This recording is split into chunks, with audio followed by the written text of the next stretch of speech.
Yeah, a little longer than 10. Okay, Rachel Drake's in attendance.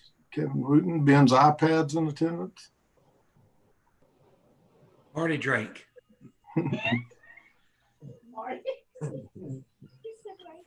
Yeah, but it says it on the screens. Hey, did you get the A 1954 model iPad? Yeah, it's a 1954 model. I forgot to change the label on it. It's live now.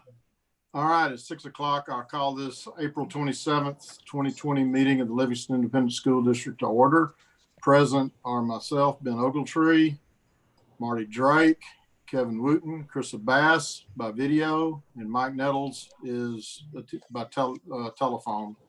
Also in attendance are Brent Hawkins. And Brent, can you label out name out who's in your office? Yeah. We have Coach Vanover here, Jennifer Birdwell, Ben Wilroy, Kathy Lowe, and Jananne Moore. All right. I'm going to dispense with all the preliminaries, and I have to read a statement from TASB concerning the way we are meeting. So I have to read it verbatim, so please bear with me.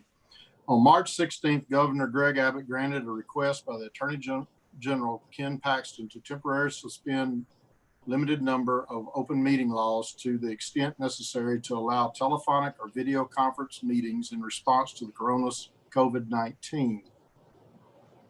For more information on the suspension, see TASB Legal Services article, Texas Government Suspends Certain Provisions of Open Meeting Act Due to Coronavirus COVID-19 PDF.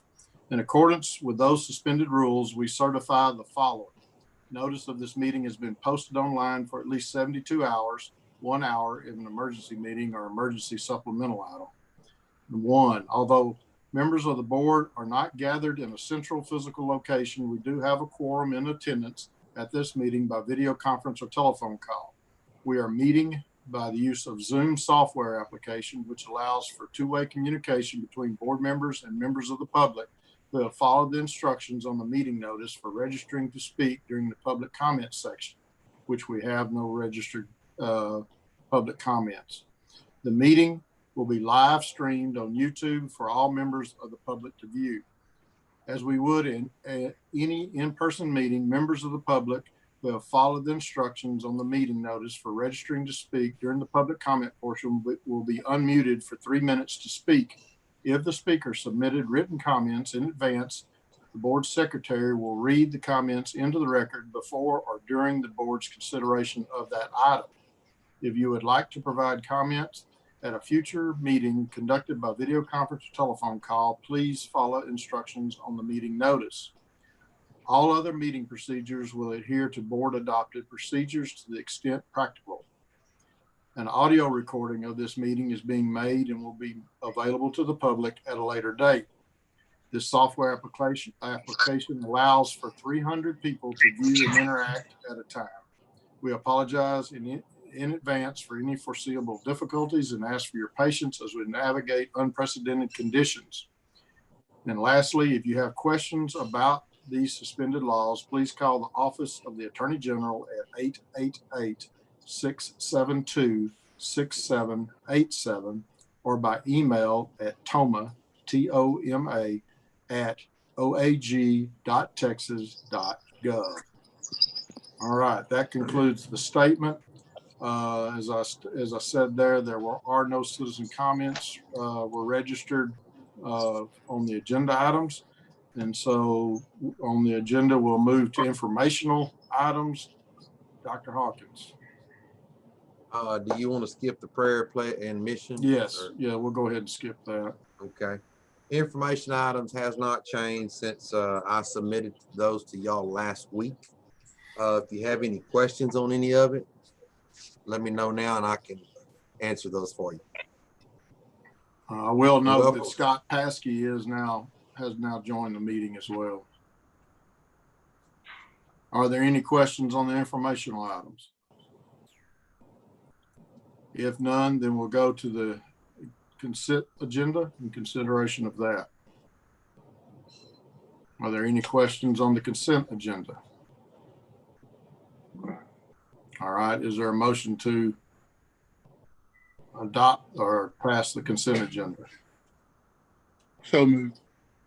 The motion by Scott Paskey. Is there a second? Who said that? Kevin. Kevin Wooten seconds. All in favor say aye. Aye. Aye. All right, there is no opposition to that. Next items are the action items and consideration to approve quarterly investment report. And y'all had that in your, Correct. That's on page 135. is And Ben going, Ben's not there. Are you presenting it?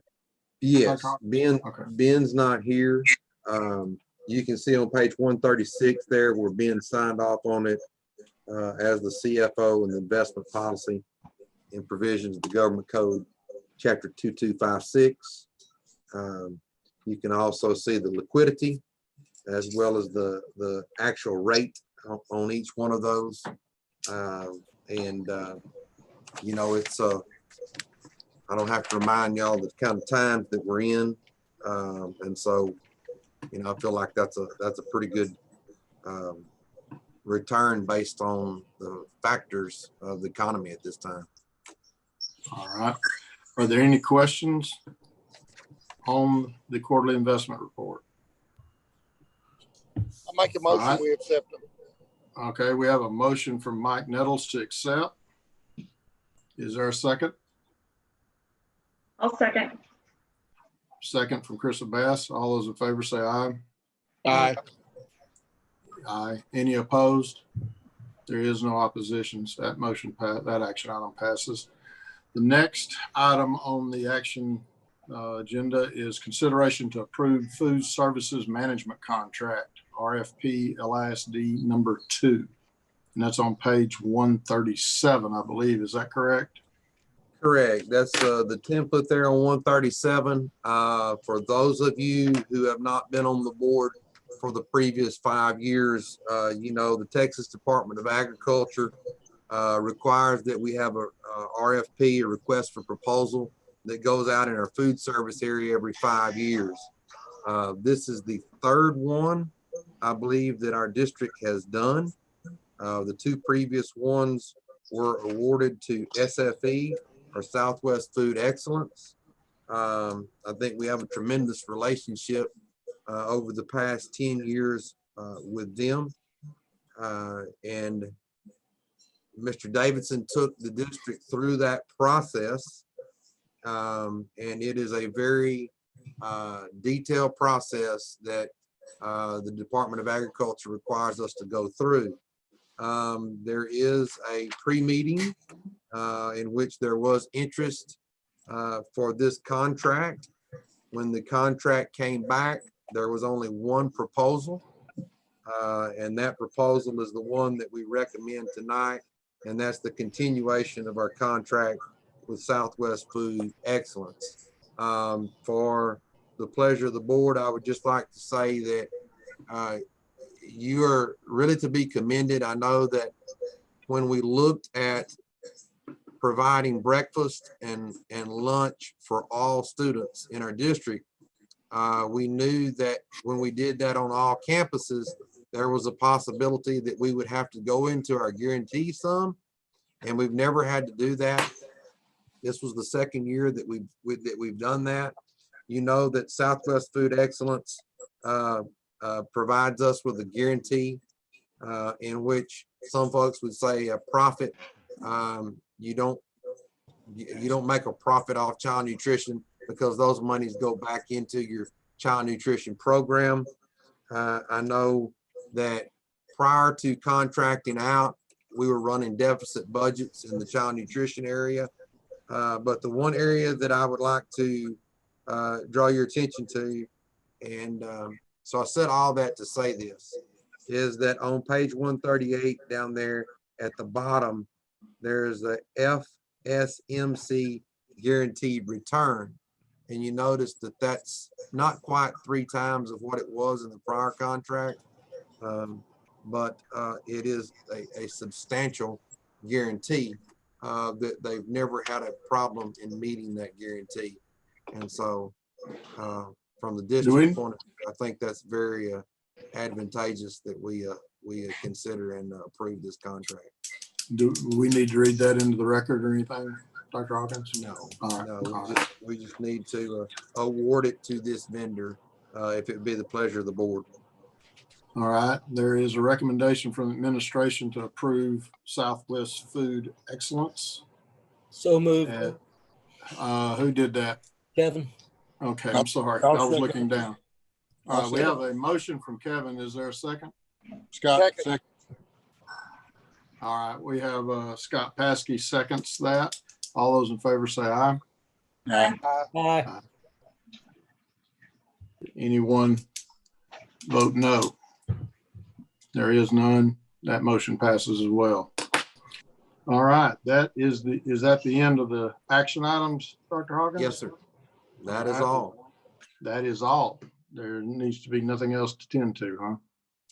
I don't have anything for executive session at this time. We did include a board report today on personnel. I think we're in a very healthy spot right there.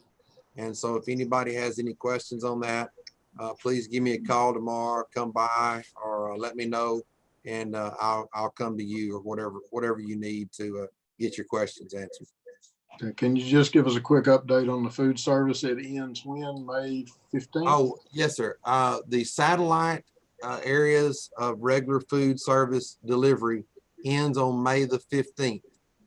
We will start our summer school food service on May 18th. That's the Monday following the shutdown on Friday.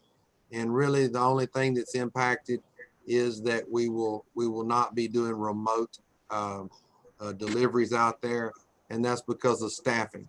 At that point our staffing changes, and we will still have all three cafeterias open as long as there's a need for it. We're a little tick above 800 people per day. We're serving about 1,600 lunches per day. And so we've bumped anywhere from 8,000 to 9,000 breakfast and lunch plates that we serve each week. And so this is the fifth week. My weeks are kind of running together in the pandemic. But no, that's what that's what's coming down with our food and nutrition. And the thing I would say about that is I know you can do things and just be compliant, but I'm so enthusiastic about our employees because every day these ladies have prepared meals, and they're good meals, they're hot meals, and they have served a great need in our community and to our students. We need to do something to them. Wait, one at a time. Raise your hand, I'll recognize you. What's the question? Marty. Dr. Hawkins, I know that those your staff over there at the cafeteria, they've been working hard, and I know everybody appreciates that. Can we attach some type of information a couple of times with those lunches to let those parents and students know when the cutoff for those remote lunches will be, so it doesn't catch them off guard? Miss Bardwell is telling me that there's signs in all driveways that are giving them that information. And I've seen it published will be. On the website and everything. All right, there's somebody else had a comment. Who was that? It was me. I was just thinking we need to do something kind of special for these food workers maybe in the end of it. They've been really killing themselves. We kind of need to feed them. Maybe a good old steak dinner or something that the board and Dr. Hawkins serves them for one. Yeah, absolutely. Hey, we got to go somewhere. There's only 25% capacity in that facility, but I think we can get that done. I bet we could. All right. What about any other questions on food service? All right. The governor, Dr. Hawkins, the governor made no mention today at all of graduation plans or anything else. TEA hadn't made any move on that. Just said information will be coming out in the weeks ahead, correct? They still have 2 weeks from what the commissioner said would be kind of the deadline of his superintendent and medical advisor task force. And so we're still in a pattern of waiting on that deal. And there's benefits to waiting. And then there's also some certainty that kids and parents need to know as well. And so I know that there's a lot of rumble across the state on social media and in the news outlets that districts are talking about, well, we're going to do this, we're going to do that. And we've got 4 or 5 different dates. And, you know, I think until we get the guidance of what things look like, you know, it just confuses the situation to release things. So, you know, I'm speculating at this point, but, you know, we've got a 25% capacity on any facility right now, and we got to keep social distancing at 6 feet. So right now, if we were to graduate, it looks like to me that the guidance that would come down from the governor's office would be any facility that we graduate in, we would have a 25% capacity and have to keep at 6 feet to do that person-to-person graduation. Now, we can get them all on virtual learning right now and graduate. But I haven't talked to any parent yet that said, hey, my kid did what they were supposed to do for 13 years, and now let's get on virtual learning. And so, our virtual platform. And so, everyone resoundingly, some very passionately, has advocated that we keep some type of in-person, whatever we can do, graduation for these kiddos. And so, you know, on the middle there, I think it was the 15th of May or the 18th of May. Yeah, he said that they would reevaluate, and that if we went to phase 2, then we could go to 50%. But there's still no mention of decreasing the social distancing. So we've got some options that we think would be viable to meet that. And, you know, thing of it is a lot of people disagree on both sides of the fence of this thing. But the bottom line, what we got to do is we got to do the legal thing and obey the rule of law, no matter how we like it or displeased with it. Okay. All right. I guess that brings everybody up to date with as much without going into speculation. That's all the hard facts that we do have. Are there any additional questions? I haven't seen you guys in a while. It's good to see you. Glad everyone appears to be healthy. Scott, you look like you got through your flu okay. Yeah, I'm Your all good. wrestling match at Lowe's. Yep, all good. All right. Hey, I do have to tell you, I got to sign the paperwork. I was going to go by there today, but I'm going to go by there in the morning and I'll sign off on the minute. Kathy had it ready. I'm not sure. Do you have to sign too? Me? Yes. Yeah. I thought you were talking to Dr. Hawkins. Yeah, I'll probably have to go by the office. Okay, I'll just let you know. I'll go by there around 9 tomorrow and get mine signed off on it. All right. Yeah. Thanks for the reminder. I didn't even think about signing all the stuff. Anything else, guys? All right. I guess I'll entertain a motion to adjourn. I'll make a motion. A motion by Mike Nettles. Is there a second? Second. Second by Scott. All right. This meeting is over at 6:19 p.m. Thanks, y'all. Thank you for your attendance. Mike, All right, would you y'all stop have a good night. Mike, would you stop the recording, please?